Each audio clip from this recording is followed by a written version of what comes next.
I never considered myself a confrontational guy.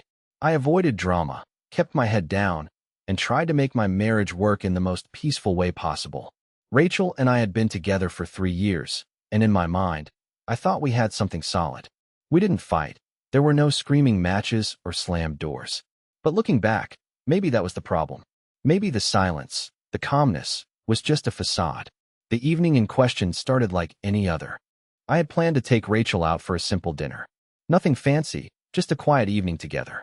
She'd been distant lately, and I thought maybe a nice night out would help us reconnect. But she had other plans. "I'll just stay in tonight, I think," Rachel said, fiddling with her phone. She didn't look at me when she said it, which wasn't unusual lately. She'd been glued to her phone more than ever, texting and scrolling endlessly, even when we were in the same room. I shrugged, deciding to head out alone. It wasn't the first time she'd canceled plans, and honestly, I was starting to get used to it. But something about that night felt different. I had an overwhelming sense of dread, like I was being left behind in a world I couldn't fully grasp. So, instead of going straight to the restaurant, I decided to drive aimlessly for a while. As I made my way down the street, I saw a bar I'd been to a few times. It was dimly lit, the kind of place you could hide away and not have to talk to anyone if you didn't want to.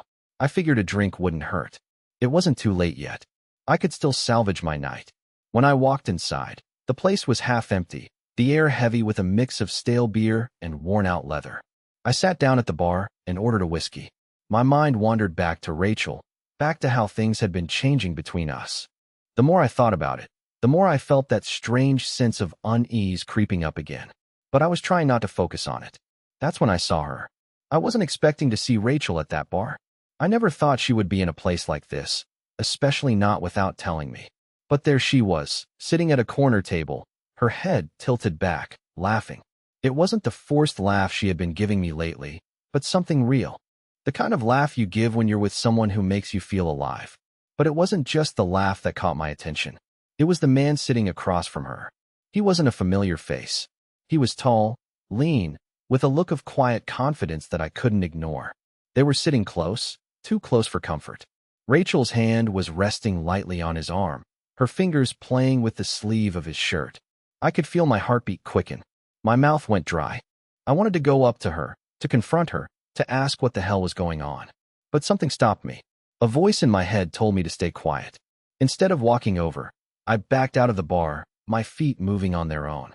I didn't even notice the cold night air hitting my face as I stepped outside. I leaned against the brick wall, struggling to make sense of what I had just seen. My mind raced.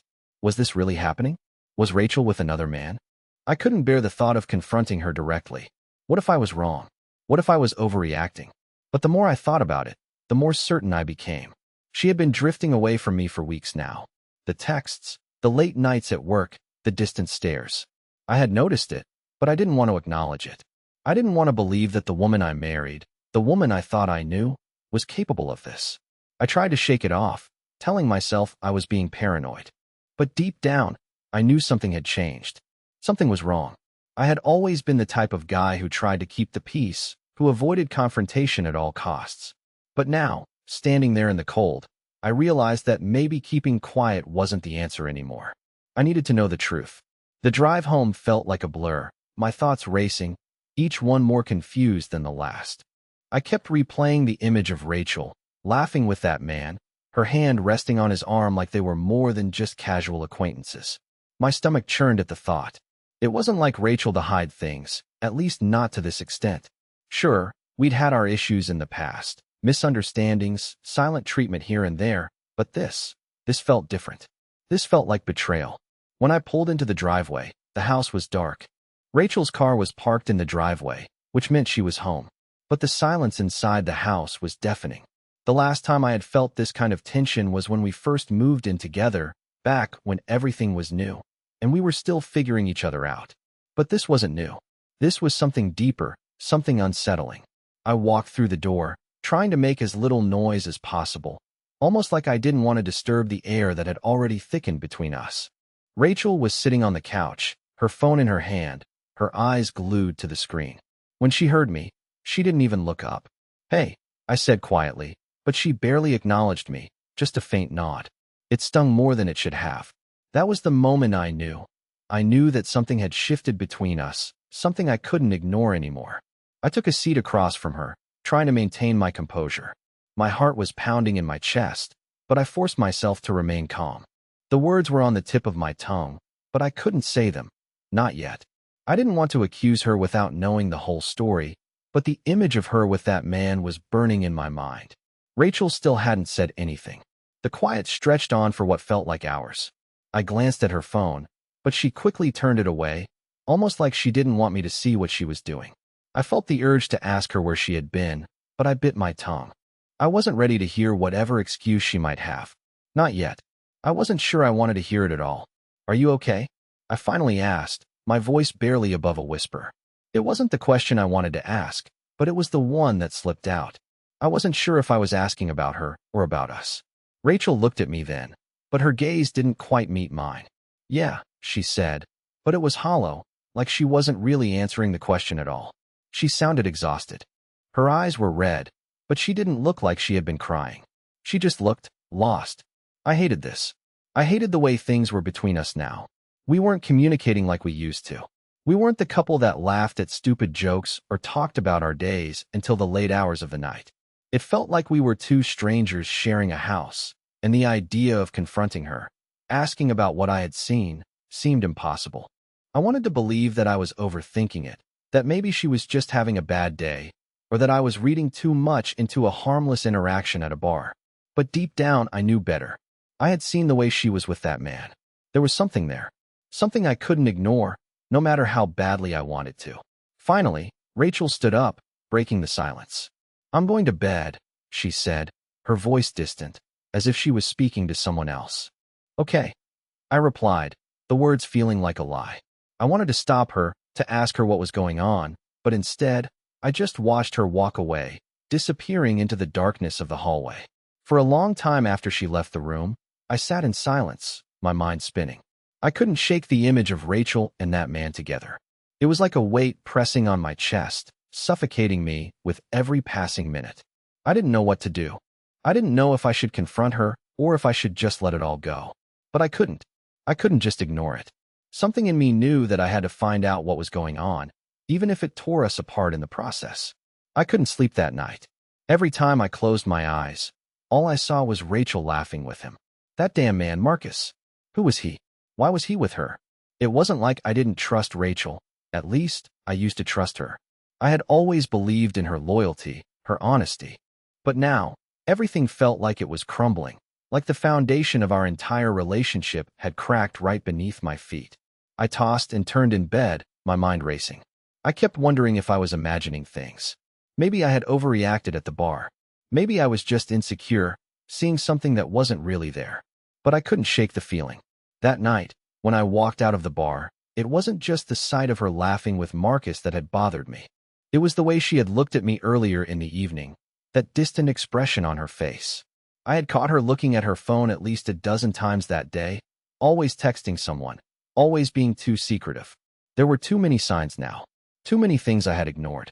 The next morning, Rachel was already up when I woke up.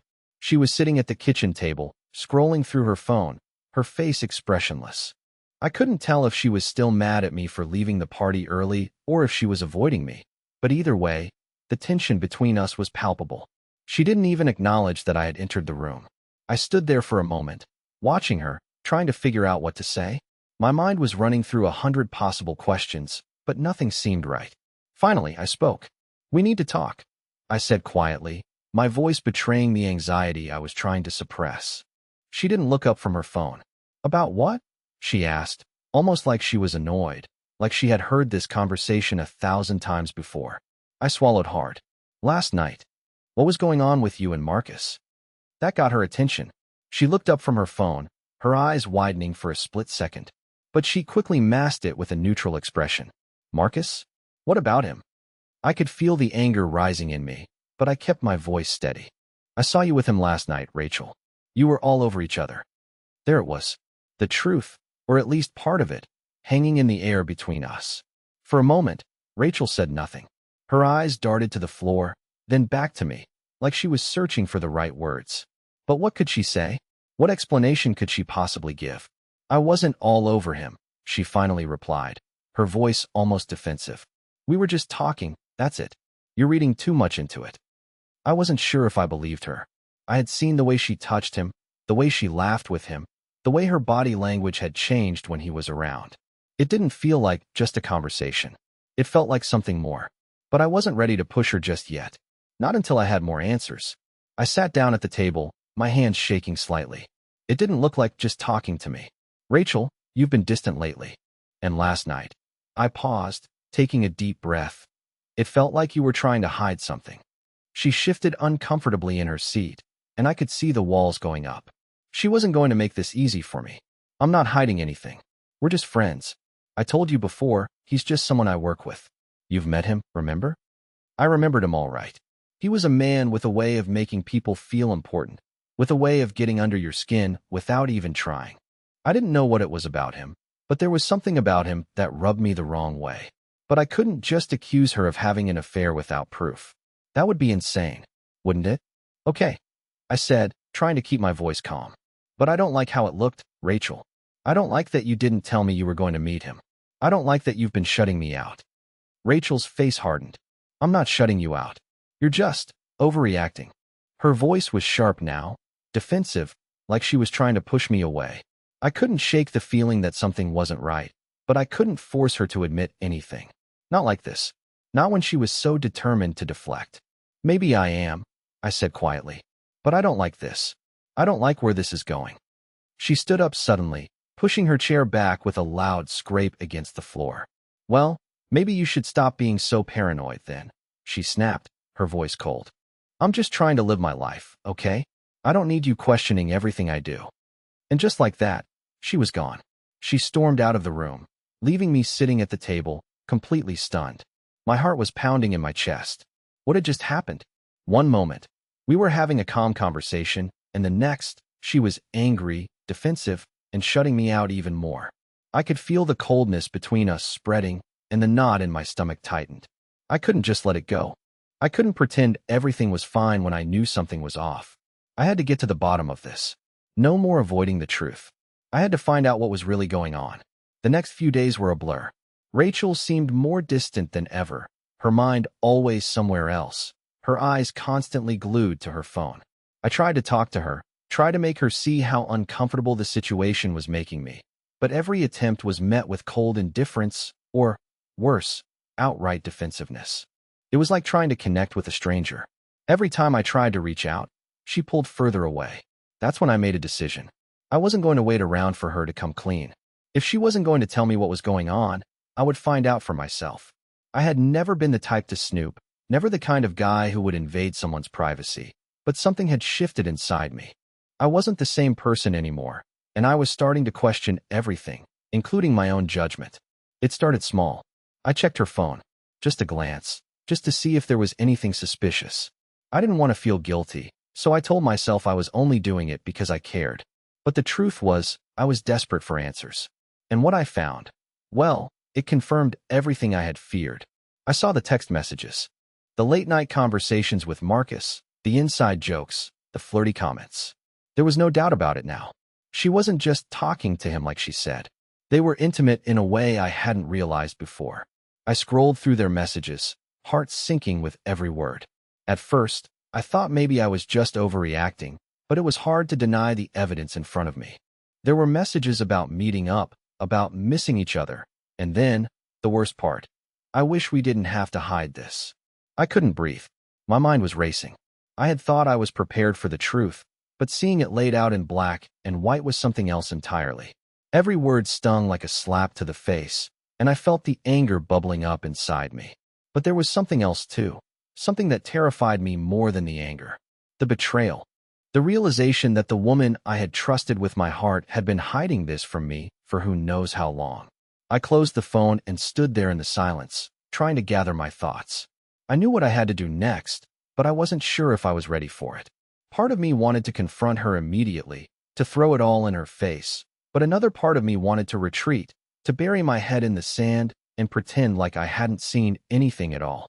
But I couldn't. I had to face this. I had to know for sure if she had really been unfaithful. Rachel came home that evening, and for the first time in days, she wasn't glued to her phone.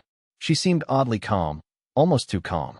She greeted me with a brief, "Hey," and then disappeared into the bedroom without so much as a glance in my direction.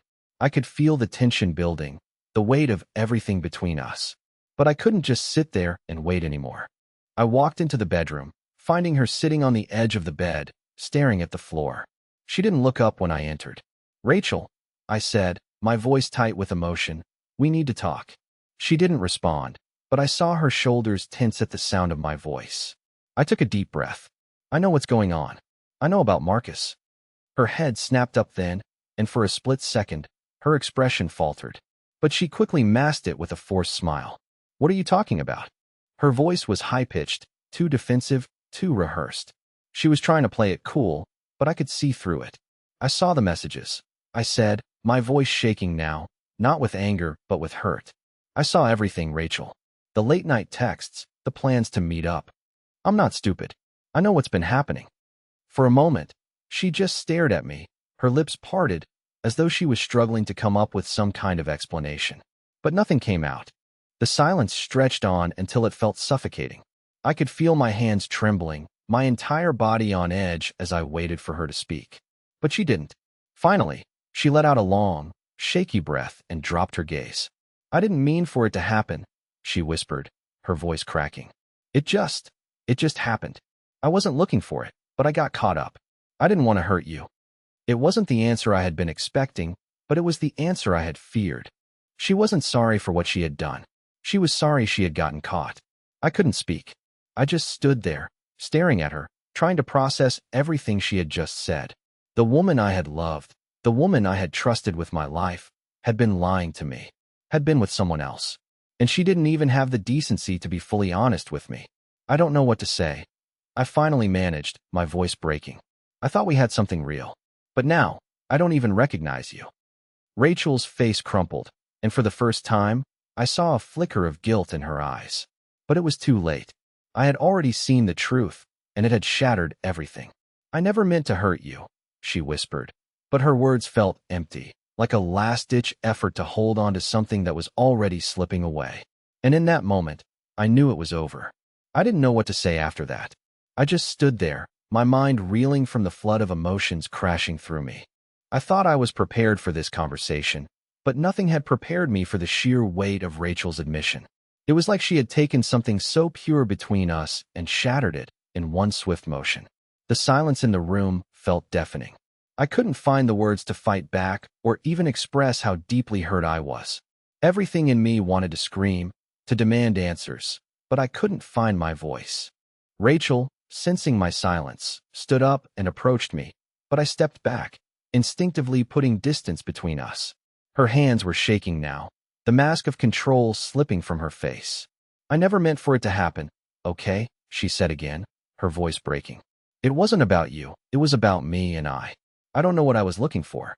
I just felt like I was losing myself, like everything was falling apart. And then Marcus, he just made me feel seen, you know?" I wanted to shout at her. I wanted to tell her that what she had done was unforgivable, that it wasn't about her or Marcus or anyone else. It was about us, about the vows we had taken, about the trust we had built over the years. But I couldn't. I just stood there, the weight of her betrayal crushing me, suffocating me with each word she spoke. I had never been the kind of guy to lash out. I wasn't aggressive, not even close. But right then, I felt like something inside me was dying. My chest tightened with a mixture of rage and pain, and for the first time, I realized that everything I thought I knew about our relationship had been a lie. I had been living in the dark, blind to everything happening right in front of me. And now, everything I thought was real was slipping through my fingers like sand. "I don't know if I can forgive you." I finally managed, my voice raw. It felt like admitting defeat, but I had to say it. I couldn't keep pretending like I wasn't hurt, like this wasn't destroying me from the inside out. Rachel's face crumpled, and she stepped closer, her eyes filled with desperation. "Please, don't say that. Don't say it's over. I made a mistake, and I swear, I'll do anything to fix it. Anything. Just tell me what you need." But what could I tell her? What could she possibly do to fix what had already been broken? I had no answers. I had no idea how to fix what she had destroyed. Part of me wanted to forgive her, to hold on to the love we once had, but the other part of me, the part that had been betrayed, was screaming to walk away, to never look back. I took a deep breath, trying to steady myself. You don't get it, Rachel. It's not about a mistake. It's about trust. You've shattered everything between us. I can't just forget what I saw. I can't just move on like nothing happened. She opened her mouth to speak, but I held up a hand, silencing her. No, I need time. I need space. I can't think clearly when you're standing here, pleading with me. I need to figure out what I want. And right now, I don't even know who you are anymore. She backed away, looking at me with wide, tear-filled eyes. The woman I had married was breaking down in front of me, but it didn't change what had happened. No matter how sorry she was, no matter how much she begged, it couldn't undo the fact that she had betrayed me, that she had chosen someone else over me. I'm sorry, I really am, she said, her voice barely above a whisper. I love you. I never wanted to hurt you. But the words felt empty. I wanted to believe her, I really did, but everything inside me screamed that I couldn't. Not this time. Not after everything that had happened. I need to go, I said, turning away from her, my voice hard. I need to get out of here. I can't be around you right now. Rachel reached out, her fingers brushing my arm, but I pulled away, the finality of the action echoing in the stillness of the room. I couldn't look at her anymore. I couldn't be near her. The woman who had once been my everything was now a stranger, and I needed to escape from it all before I lost myself in the mess she had made. I grabbed my keys and walked out the door without another word. The cool night air hit me like a slap in the face, but I didn't care. I needed to breathe. I needed to think. The world felt like it was spinning too fast, and I couldn't keep up. I drove aimlessly, the streets a blur as my thoughts raced. I had no destination in mind. I didn't know where to go or what to do, but I knew I couldn't go back to that house. I couldn't go back to her. As I drove, the reality of what had just happened started to sink in. Rachel had cheated on me. She had chosen someone else over me. And no matter how much she begged for forgiveness, no matter how much she said she loved me, it wouldn't change the fact that she had broken my trust. That trust was gone. I didn't know what the future held, or if there even was a future for us anymore. But in that moment, I knew one thing for sure. I couldn't stay in this relationship. Not anymore. Not after everything she had done. I spent the next few days lost in a fog. The world around me felt like it was moving too fast, and I was stuck, standing still, watching it all unfold without being able to do anything. I couldn't bring myself to go back to that house. Not yet. Every time I thought about walking through that door, the image of Rachel's face, the pleading in her eyes, the lies she had told me, it all hit me like a wave. I wasn't ready to face her again. I wasn't ready to face the woman who had once been everything to me, but had turned out to be someone I didn't recognize. I stayed at a friend's place for a few nights, trying to clear my head. I needed space. I needed time. The silence of being alone felt like a strange kind of peace, even though my mind never stopped racing. But even in the quiet, I couldn't escape the reality of what Rachel had done.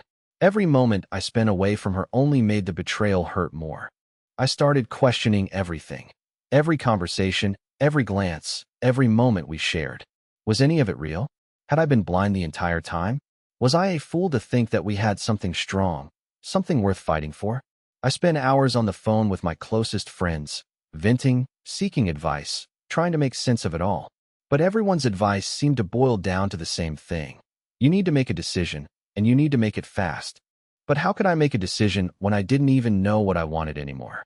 Days turned into a week, and still, I didn't know what to do.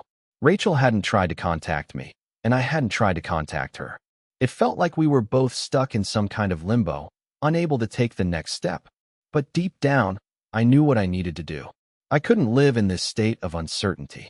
I couldn't keep questioning everything. I had to confront her. I had to know if there was even a possibility of salvaging anything from what was left of our relationship, or if I needed to walk away for good. The decision was made when I received a message from her. It was simple, short, and to the point. Can we talk? At first, I hesitated. I wanted to ignore it. I wanted to shut her out and move on, but I couldn't. There was still a part of me, no matter how hurt I was, that wanted answers. I agreed to meet her, but I wasn't going to let her off easy. Not this time. I had to make sure I didn't get trapped in a cycle of lies and manipulation again. We met at a small cafe downtown, a place we had been to dozens of times.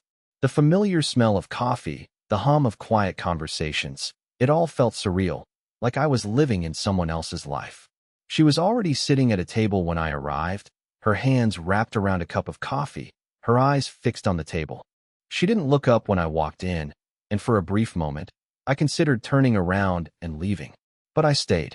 "Hey," she said softly when she finally looked up. Her voice was shaky, her face pale, and for the first time, I saw the cracks in her armor. She was no longer the confident, defensive woman who had confronted me days ago. She was vulnerable, broken, even. I didn't say anything at first. I just sat down across from her, watching her, trying to figure out if I could still see the woman I once loved in the eyes of the stranger sitting before me. She didn't seem like the person I knew. She seemed lost, like she was searching for something, some way to fix what she had done, or perhaps some way to fix herself. "I've been thinking a lot about everything," she began, her voice barely above a whisper.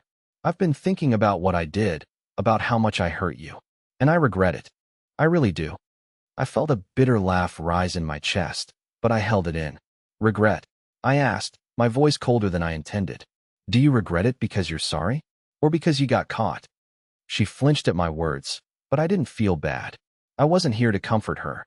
I wasn't here to let her off the hook. If she really wanted to fix this, if she really cared about me the way she said she did, she needed to prove it. She needed to show me, not just tell me. "I am sorry," she said, her eyes filling with tears. But it wasn't about Marcus. It was about me. About how I've been feeling so empty. And I thought maybe I could find something outside of us, something to fill that emptiness. I almost couldn't listen to her anymore. The excuse sounded rehearsed, like something she had thought up in the middle of the night. I had heard all this before, from other people, from other stories. But this wasn't some cheap affair. This was my marriage. My life. "You don't get it," I said, cutting her off. "It's not about what you were missing. It's about the fact that you didn't think I was enough. You didn't think we were enough. You went to someone else. You betrayed me, Rachel." Her tears started to fall then, and for a moment, I thought about the days we had spent together, the good days, the love we had shared. But the truth was, those days felt so distant now, like they were part of someone else's life. The person sitting across from me wasn't the woman I had married. She wasn't the person I thought I knew. She was someone else, and I had to accept that. "I don't know if I can forgive you," I said quietly, my voice breaking under the weight of those words. "I don't know if I even want it anymore." She reached out, her hand trembling as it hovered over mine, but I pulled my hand back. I wasn't ready for her touch. I wasn't ready for any of this. "I understand," she whispered, her voice barely audible. "I'll leave you alone, I promise. I just wanted you to know how sorry I am." And with that, she stood up, her shoulders slumped, her face a mask of regret. She didn't say another word. She just turned and walked away, leaving me sitting there, alone once more. But this time, it felt different. It wasn't the painful loneliness of the past few days. It was something deeper, something final. The door had closed, and I knew it was over. The days after Rachel left the cafe felt like a strange blur of confusion and numbness. I kept replaying our conversation over and over in my mind, but each time I did, it felt less and less real. How could she look me in the eye and say those things? How could she claim that it wasn't about Marcus, that it was about her own emptiness, and expect me to believe it? It didn't make sense. She had been my wife. We had built a life together, shared dreams, secrets, laughter, everything. And in one fell swoop, all of that was shattered. I couldn't fathom how easily she had thrown it all away, how little she seemed to care about the consequences of her actions. I kept myself busy for the next few days, pushing my feelings to the back of my mind, focusing on work, on anything that would distract me from the reality of what was happening. But it didn't help. Every time I came home, the silence was deafening. The emptiness in the house was suffocating. I couldn't escape it. Rachel's absence was a constant reminder of what I had lost, what had been taken from me without warning or explanation. It wasn't long before I received another message from her. The same short, direct tone. "Can we talk again?" I stared at the screen for what felt like an eternity, debating whether or not to reply. Part of me wanted to just ignore it, to block her out and move on. But another part of me, the part that still cared, the part that wanted to understand, wanted to hear her out, to find out if there was anything left worth saving. I agreed to meet her again, but this time, I was determined to have the upper hand. I couldn't let her manipulate me again. I couldn't let her guilt trip me into forgiving her. If she wanted to salvage anything from this, she needed to prove that she was serious about making things right. And I wasn't going to settle for excuses. We met at a different cafe this time, one on the edge of town, away from the places that felt like home to us. It felt safer, somehow. I walked in first, scanning the room, my eyes catching on her immediately.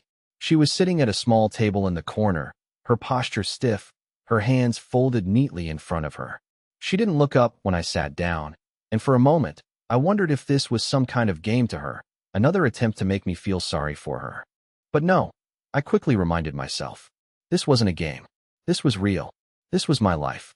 Thanks for meeting me, she said quietly, breaking the silence between us. Her voice was soft, almost apologetic, but there was something else in it too, a hint of resolve, like she had finally come to terms with what she had done. I didn't answer her right away. Instead, I watched her, studying her face. I was trying to figure out what was different this time. She seemed calmer. Her eyes weren't filled with the desperation they had been before, but that didn't mean she was any less guilty. That didn't mean the weight of what she had done had been lifted. I've been doing a lot of thinking, she said, her hands still trembling slightly as she folded and unfolded a napkin. I know I messed up. I know I hurt you, and I'll regret that for the rest of my life. But I need you to understand something. This wasn't about you. It wasn't even about Marcus. It was about me, about my own insecurities, my own fear of being alone, of losing myself in a marriage that wasn't perfect. I stared at her, unsure of what to say. The more she spoke, the more it sounded like she was trying to justify what she had done, like she was trying to explain away the betrayal with these empty words about her own fears. I had heard it all before. I had seen it on movies and read it in books. The guilt-ridden confessions, the desperate attempts at redemption. But this wasn't some fictional character. This was Rachel, the woman I had married, the woman I thought I knew. Do you think that makes it okay? I asked, my voice hard. Do you think just because you were afraid that it excuses what you did? You cheated on me, Rachel. You broke my trust. You broke everything between us, and now you want me to feel sorry for you? Her eyes filled with tears again, and for a moment, I almost felt sorry for her. But then the anger bubbled up again, louder this time. I'm sorry, she whispered, looking down at her hands. I'm so sorry, but I'm asking you to see that I wasn't doing this to hurt you. I wasn't trying to destroy us. I thought I was doing the right thing, that I could fix everything without telling you. But I couldn't. I just couldn't. You didn't fix anything, I snapped. You broke it all. You broke me. Do you even understand that? She flinched, her eyes brimming with guilt and regret, but there was no going back. The truth was out now. It didn't matter how sorry she was. It didn't matter how many times she said it was a mistake. The damage had been done. I don't expect you to forgive me, she said quietly. I don't deserve it. But I want you to know that I truly love you, and I always will.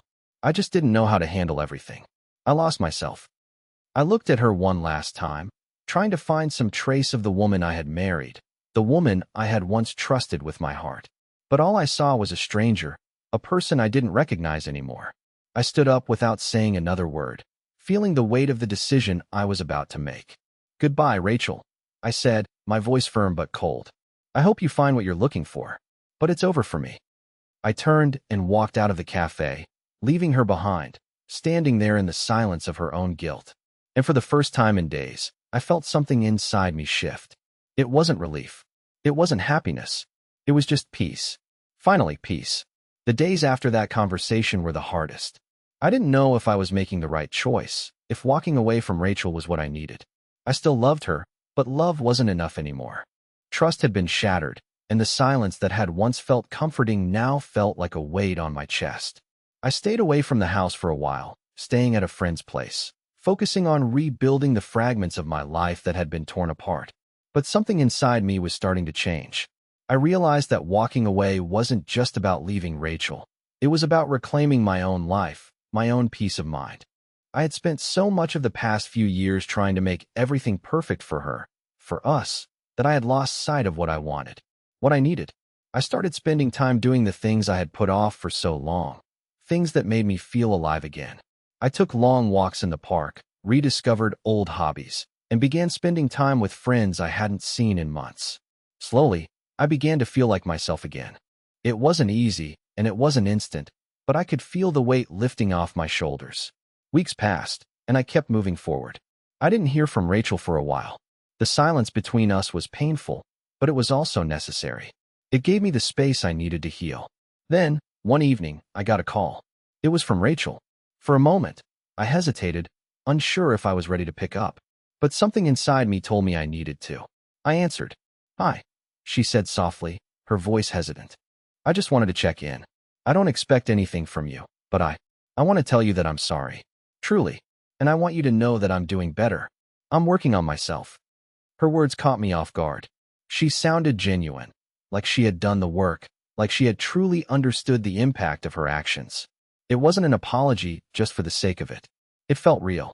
"I'm glad to hear that," I said, my voice steady. "I hope you find what you're looking for. And I hope you take care of yourself, Rachel." There was a long pause before she spoke again. "I don't expect us to ever be the same or to go back to what we were. But I want you to know you were the best part of my life. And I'm sorry I couldn't see it sooner." I nodded, even though she couldn't see me. I wasn't angry anymore. I wasn't sad. I was just at peace. The closure I had been searching for was finally here. "I hope you find happiness," I said, my voice warm. "I really do." After that, we both hung up, and for the first time in months, I felt like I was ready to move forward. Not because I had forgotten what had happened, but because I had learned to let go. I had learned that sometimes, even the most painful chapters can lead to growth. I had learned that healing doesn't come from holding on to the past. It comes from accepting it and finding the strength to move on. A few months later, I was back in the city, feeling more myself than I had in years. I had joined a new project at work that I was passionate about. I had reconnected with old friends. And I had met someone new, someone who didn't have the weight of the past between us. She made me laugh. She made me feel understood. It wasn't instant love, but it was real. And that's what mattered. I wasn't rushing into anything. I wasn't looking to replace Rachel. But I was learning to trust again. I was learning that life wasn't about finding someone to fix you. It was about finding someone who could stand beside you while you healed yourself. As I stood on my balcony one evening, looking out over the city, I realized that I was finally at peace. Not just with what had happened, but with who I was becoming. The journey wasn't easy. It had been full of pain and doubt and moments when I wasn't sure I would make it through. But I had. And now, I was living a life that was mine again. It was the first time in a long time that I truly felt free. And for the first time in years, I smiled, genuinely. Because I knew that this time, I was going to be okay.